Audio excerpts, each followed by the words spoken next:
You're in the habit of doing things easy and fast.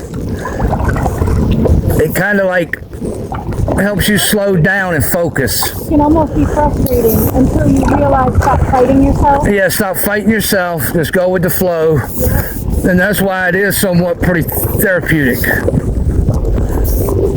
Because it lets you know you're safe, but don't rock the boat too much, buddy. Yeah. And stay close to the shore so you can grab onto something if you get some wild boater coming down through here leaving a huge wake. The good thing is if the wind is blowing this way and the water's going this way, when we're more tired on the way back, it'll put us our starting point. Absolutely. We're kind of going against the flow right now, yeah. But on the way back, we'll be going a lot more towards the flow. Many years ago, I remember I kayaking in the River. Now wait up, let me catch up to you. Slow down and let me speed up so I can make sure everybody's going to be able to hear what you're saying. I'm coming towards you, girl. I got you. Turn around, I just keep... It's basically a slow down tactic. Yeah. There we go. Okay, so, what were you saying? We were kayaking in the Housatonic River, and I was a beginner. I had no really idea what I was doing. So we're like, yeah, I just go launch the kayak and paddle out for 3 hours, and then we realized on the way back, after 3 hours paddling in one direction. So with the current. With the current, we had to paddle 5 hours back against the current. It was a heck of a learning experience. It sure was. Yeah, I'll never make that. No. Sucker. I felt like one of those people that wants to like kiss the ground when you finally get back to dry land. I bet. Anyway, this is a beautiful river, man. The St. Johns River. I mean, just look at the natural beauty of the place. I don't want to go too far under that old bush. Ain't no telling what might be lurking in the water down there. One thing I for sure do is I give water its respect. Because it's really not our natural habitat by any stretch of the imagination. And it's like a motorcycle. The way people really, obviously some things happen that are beyond the rider's control. But one thing I will say, you're much less likely to have an accident or an incident if you give the motorcycle its respect. You know? And the same way with a kayak when you're out on the water. If you give it its respect, you have a lot better chance of enjoying yourself and not having an unfortunate mishap. Now, this is beautiful, man. And it's so, it humbles you to realize, you know, hey, man, don't get so far ahead of yourself in the modern world that you don't forget that it's okay, man, to come out here and make yourself vulnerable, but also have a really cool learning experience. And now that we have phones and cameras and computers, it makes documenting and sharing it with other folks just so much easier, man. You know, it's pretty cool stuff. The thing too with social media, man, it tricks you into thinking that everything happens perfectly. You get an edited version where everything works just, you know. Yeah, exactly. That's not right. Sometimes things go wrong. And sometimes you got to work at things. Yeah. You know, look, I being an artist and a musician, I know, and I've did it. I mean, I've had thousands of views on TikTok with my music. And I want to do music and art too, but this is the type of stuff that I really love. Just being out learning, exploring, appreciating things that are bigger than me. Things that's going to be here a long time after I've come and gone. Giving this respect. And enjoying it. This is wild Mother Nature. Even though it's pretty civilized, don't ever, all you gotta do is look around and see what you're dealing with. It still has a pretty wild element. Just because you got houses and stuff around here don't mean they ain't an abundant amount of wildlife of all kinds in this river. got a big old pleasure boat over there doing its thing. In fact, right down here, we'll pass it at some point. There's a huge, well, not huge, but a pretty small little nice marina, you know what I mean? And I'm sure that's where that boat could maybe anchored, because who knows, they got this big old drawbridge down here. So this is a pretty deep river in the middle, because you get a lot of real big boats come down through here. And a lot of people doing this kind of stuff. It's really cool, man. I could make better time if I felt comfortable having my feet over the... Yeah, no. Yeah. My feet are way up. Yeah. You're smaller, so it's a little easy for you to do that in a manageable type of way. With me,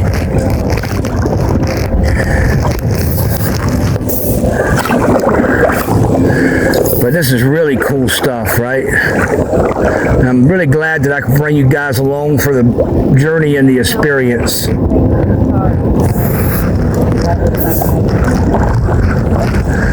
I brought my wife out here on this really cool exploration trip. She can't stay off social media.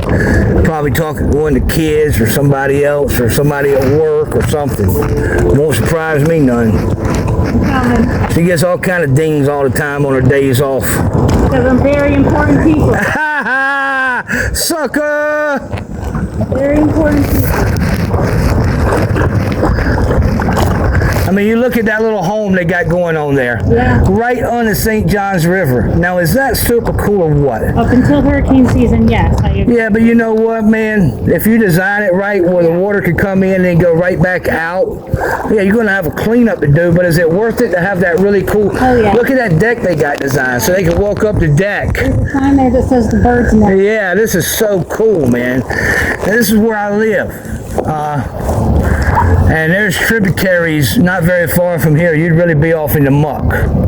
But this is a relatively settled, and it's a little small settlement. It's not very big because the land that's fit to build on is not a huge amount. And then right over here on the other side of the river, the reason why you don't see nothing built past that shed over there is because that's going into all state forest over there. So it's really pretty cool, man. When we get back in, we'll show them the sign about how the military does their bombing runs on this river, too. Yeah. I don't think they drop no bombs around here, but they probably fly over. We got something going on. Yeah. Who knows what it is? Probably a military secret of some kind. Well, I'll let them do the things they do, and I'll do the things I do.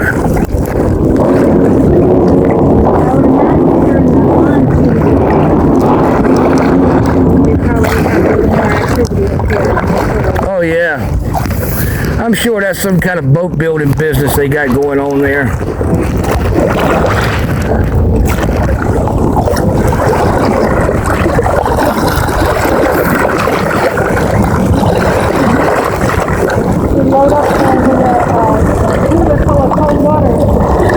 Let me catch up to you, so the mic can pick up what you're saying. Not that I mind you getting ahead of me, but if you want your voice to appear on the video, probably don't want to get too far ahead of me.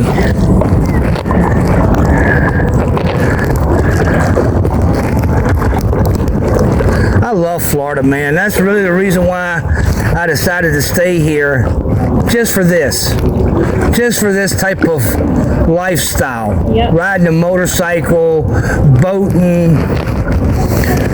You know, the economy is what the economy is, but, you know, life is life, like it is anywhere, you know.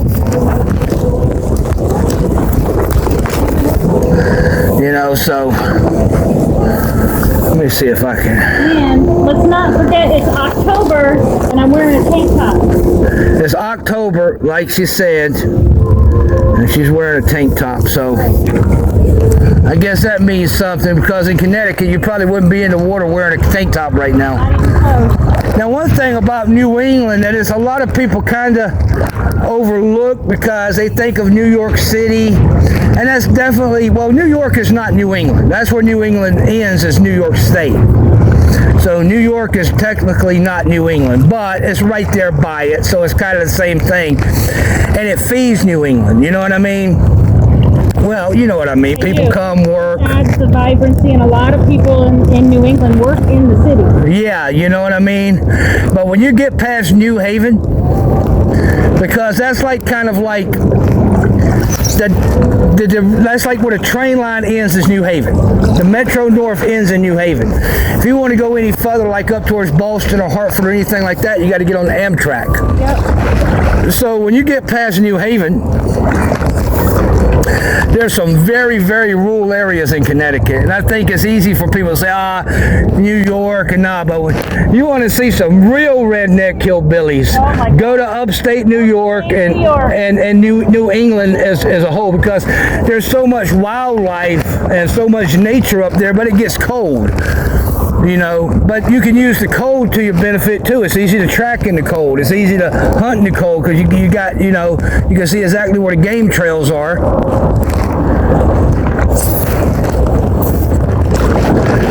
Trap, etc. So, and you have a lot of that going on up that way. Once you get about 100 miles north of New York City, not even 50 miles north of New York City, you start seeing what you're dealing with. Big granite mountains. Yeah. You know, it's beautiful up there. It's dead. It's tough. It's hard living, man. You know, Florida's much easier living in the sense that it's easier. You could be in the hot and just sweat like an animal, but probably not perish. Right. But you'd be uncomfortable.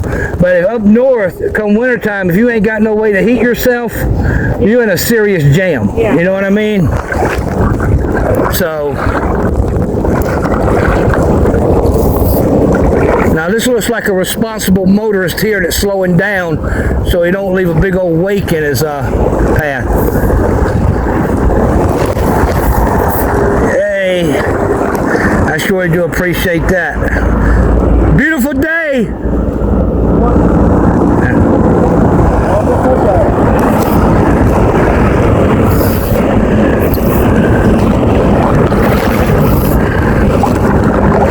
It's kind of hard for me to properly use this paddle because the way I should be using it, it needs to be a lot shorter. Yeah. Definitely should have brung that two-blade paddle. Think about it before we left the house. You know? Oh, because this is another interesting side note. My wife and I had two totally cool kayaks, real kayaks. And her mother and daughter attempted to bring them to Connecticut, from Connecticut to Florida for us, and the only thing to actually arrive were the pedals. All right, I'll just leave the story at that, but that didn't work out how we had anticipated. Well, so you got all these boats here right on the dock, man. Really super cool. People fishing right off the pier. There's so much fish. Hey, the first time, maybe we'll try to dig that photo up. First time you and Aaron decided to go fishing down here. What'd you catch, Nicole? I caught an alligator. A baby alligator. Yep.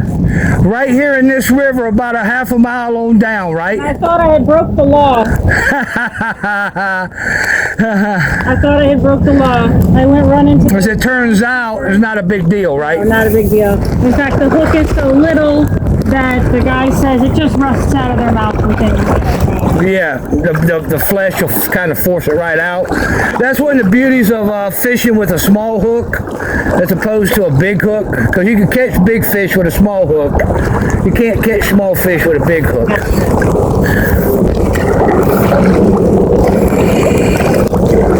Yeah, this is not easy. It's cool. It's so much fun though. It's cool, but it's different than it's like being on a big inflatable surfboard. Yeah, and it's definitely different than being in a lake. When you're on a river, you've got the currents to deal with. Yeah. I feel like on a lake, You've got the wind. But we definitely, the whole reason we picked it, we really wanted to go under this bridge. Yep.